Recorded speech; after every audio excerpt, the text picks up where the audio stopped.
I am a first-generation cheesemaker on my family's dairy farm. Dairy farming is long in my blood and in my history, but cheesemaking is not. So I am the fortunate and the brave to start that on our farm, and we've been making cheese for over 6 years now, and I'm really looking forward to sharing my story. So Margie, we were just talking about cultures a little bit. Margie is our cheddar where we're playing a little bit with some of those fun cultures that can encourage the tyrosine crystals and provide a little more flavor and something unique. And I sat in a seminar, I think it was probably 3 or 4 years ago already, on cheddar specifically, and how the US really has steered towards sweeter cheddars, which, if you're a traditionalist, cheddar isn't typically mentioned as sweet, but it is now. And so a lot of cheesemakers are steering towards that because that's what people are buying. So I wanted to get in on the game a little bit and play with some of our cheddars, um, and so that's what Margie is for us. It's a sweeter, sharper cheddar, and again, I think the one you have might be a little bit younger, but we went with a natural rind again. This one's not cloth bound.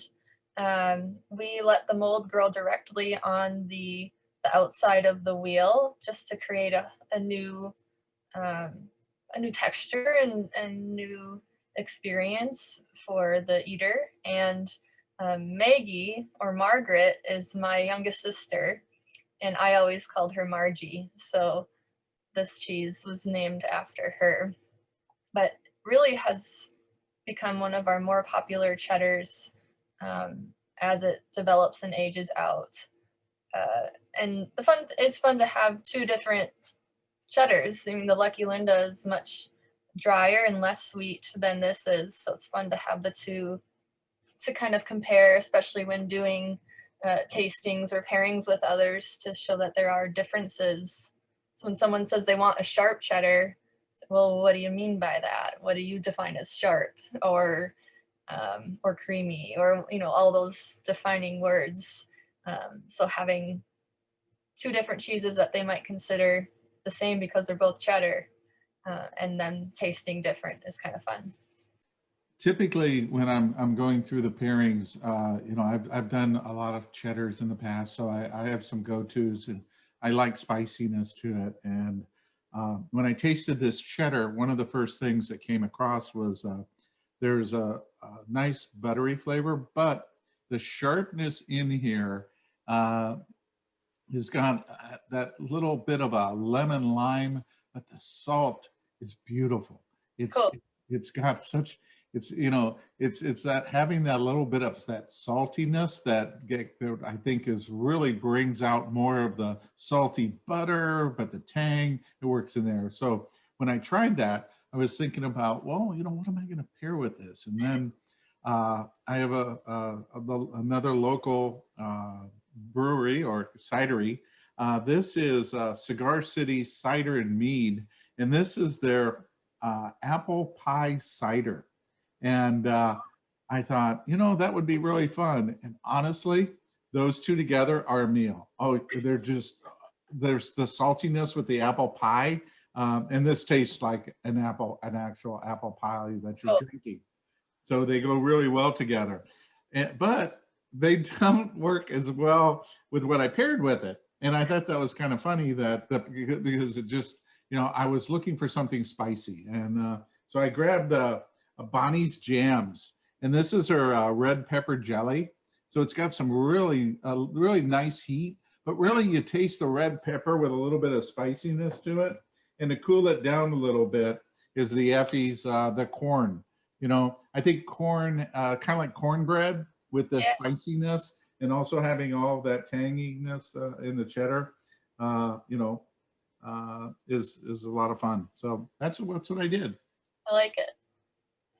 The pepper jam would be really good on the brie too. We eat that a lot. Mm-hmm.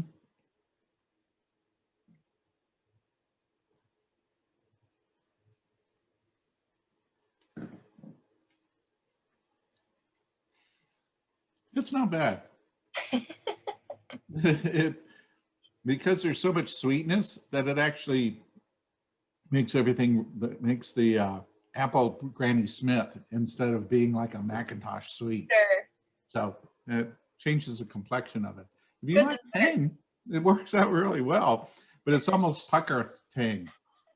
But the cheese and the cider together by themselves, magnificent. And again, not having a bandaged rind, but having this beautiful floor here. This floor is just gorgeous. Very mild, not as earthy as the other one is, you know. But again, I think the love that you have to give a cheese like this to be able to get a rind this beautiful, and you know, I just love it. I also love the imperfections. I think that just tells that, you know, it's not a sterile thing. You let it do what it needs to do. You know, there's some slight cracking in that, and it's just beautiful. It's a beautiful piece of cheese. This would be this would be a magnificent cheese board. Any one of these on a cheese board is just beautiful. Thank you. We need more of you to enjoy those imperfections. Yeah. You know, I agree though, it's fun. It makes it look like real life versus photoshopped. Exactly. You know, that's the thing about artisan is that there's a perfection to you know, making the cheese look perfect, but there's also the perfection of it letting to be it slightly imperfect. And I think that's, you know, your brie is a beautiful, classic, beautiful rind and it's symmetrical. It just looks absolutely perfect. And then you see exactly what you want a bandage wrap in this to look like, and that's rustic. And it is. It's very rustic looking and it looks natural. Thank you.